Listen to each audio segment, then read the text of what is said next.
We are also following a developing story tonight out of Boyd County, Kentucky. We first reported federal prosecutors were looking into King's Daughters Medical Center last year. Well, today we learned the hospital has agreed to a nearly $41 million settlement. The U.S. Attorney's Office said it's investigated several cases of fraudulent claims and allegations of doctors performing unnecessary procedures.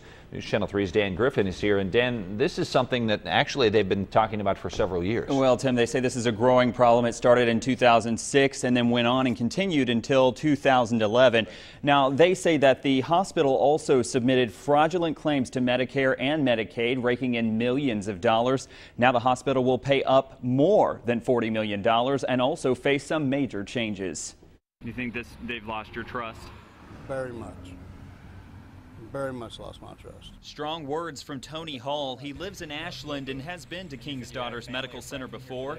He's not surprised by allegations the hospital performed unnecessary procedures for reimbursement from Medicare and Medicaid. It has been a talk around town a lot. The U.S. Attorney's Office says from 2006 to 2011, several cardiologists referred patients to KDMC for heart procedures, falsifying medical records. They say those doctors were then overcompensated and paid by KDMC. In all, they say the hospital violated several federal acts. These are invasive procedures.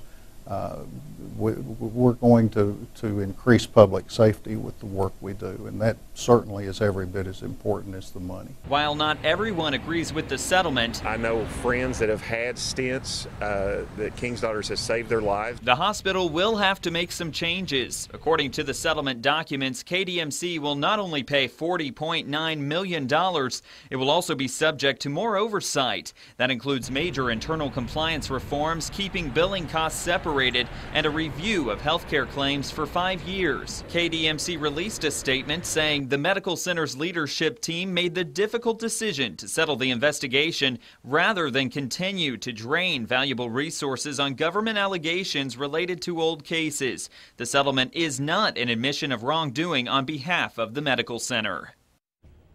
Now, the U.S. Attorney's Office says it's not finished investigating the health care fraud. And Tim, that settlement agreement also shows that KDMC has basically agreed to help the U.S. Attorney's Office in whatever the investigation turns into from here on out. All right. Hey, thanks, Dan. And as part of that settlement, the Commonwealth of Kentucky will get more than $1 million to pay back claims KDMC filed with the state. There are still several civil suits filed by the former KDMC patients that are pending against the hospital.